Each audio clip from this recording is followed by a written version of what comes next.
who have been invested by us. They're the medical graduate. If you want to produce a medical graduate in US, wow, how much you have to invest in it? $2 million, $3 million, somewhere there. We do it for $5,000 in 5 years. So that investment part in which you are able to produce a paramedic or a medical profession is not invested by the United States. It is done by us, and it's pretty much cheap. And then we invest them in your system, and you pay for their services. They do earn from that, but at the same time, you're benefiting in which we are investing here back home. The problem is it is not being realized that this is a two-way partnership. We should focus more on that, more producing skilled, semi-skilled, high-tech. It is an era of AI and the rest. So we need to put in more into our human resource. One of the very famous couplet of Iqbal, I'm sure you can translate it to the rest of your colleagues who are American Americans. Well, you're all American Americans, but I'm just saying it on lighter note. अफराद के हाथों में है अक़वाम की तकदीर, हर फर्द है मिल्लत के मुक़द्दर का सितारा. It's a couplet of our national poet in which he expresses that the destiny of the nation is collectively in the hands of people. And each and every individual is like a star towards that destiny. So this has been said around 100 years back when there was no concept of human resource development. But he hinted towards the human resource development, that everyone amongst these people are stars. And these stars can lead us towards a very bright future. They are the one who would be enlightening us, who would be guiding us, who would be telling us, who would be inspiring us. And I'm sure a few amongst them are sitting under this roof. And inshallah, people will contribute, and I'm very much certain that we will get out of this quagmire. It's a message of hope.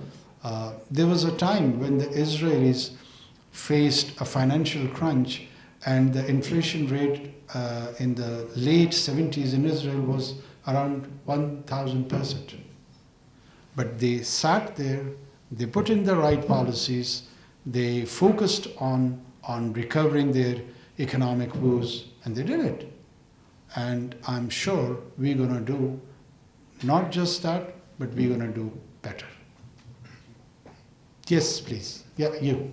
My question is regarding the future of democracy in Pakistan. As is evident from our history, we've experimented with different kinds of political systems, and they've not always been successful. In the past 2 to 3 terms, we've been a democratic country, but in the 7 decades that we've been free, there has not been a single democratic government that has completed a term. But when we look at our neighboring country of India, they have a thriving democracy. What do you think is the future of democracy in Pakistan, and when can we expect a government that would actually complete its term? Well, first of all, the completion of tenure of any government is not, or incomplete completion of the tenure of a government is not at all undemocratic. The democracy gives guarantee to the strength of the parliament. And in Pakistan's case, last 15 years, post-2008, we had 3 successive complete stints of parliament. And in Westminster model of democracy, you do change the governments through parliament, through constitutional means, and that has been the case in Pakistan.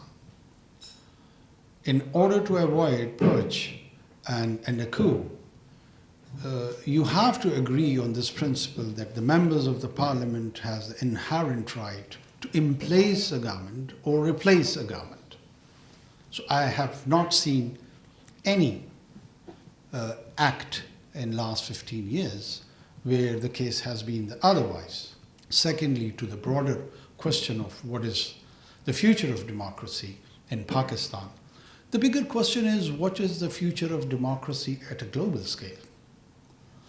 And there are scholars back in West also, I mean, many of you probably would have read how democracies die.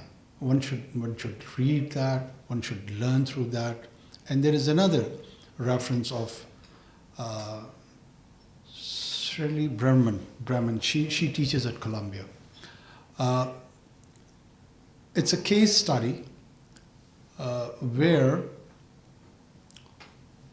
some 20 countries or 10 countries have been picked from Western Europe, and 300 years of democratic experience has been documented, and how the dictatorships have been morphed into democracy. It's a very interesting read. People like yourself, you must go through that. And in that you do realize that democracy is a process, not an event. And how does the German unification occurred? How does the English experiment occurred? How does the Spanish experiment occurred? How does the Italian experiment occurred? It's a guide for the transitional democracies. And then when you generate the conversation about democracy, there's a very important angle that you want to create a liberal democracy or an illiberal democracy. Yes, in our neighborhood, the ritual of democracy is being exercised for the last 7 decades. But is it heading towards electoral autocracy? That is the question which needs to be focused more. And is it leading towards liberal democracy or an illiberal democracy?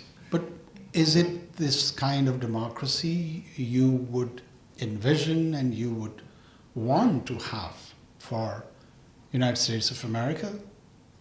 Fair enough. Or United Kingdom or France? Is this the old principle of laissez-faire, the French secular constitutional principles? I don't think so. So bringing it back to our region and then to our country, we are committed and we understand that the performance and participatory idea of democracy is what is needed.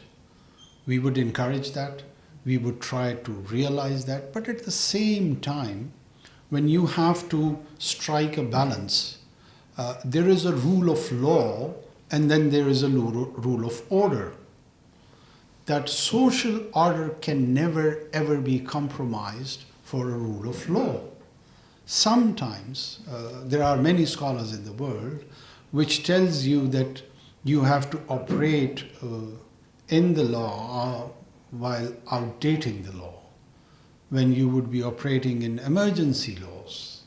It's a wholesome idea. It's an entire discipline which is being taught in different universities, that when there are extraordinary situations, how does the normal law operate? In Pakistan's context and in our experience, there are times where the normal laws get suspended, or the normal laws are not fully implemented, or the normal laws are not solution to the kind of challenges we face, like our security challenge. Where do you think that if we would have applied our normal policing laws, we would have countered suicide bombings, which, by the way,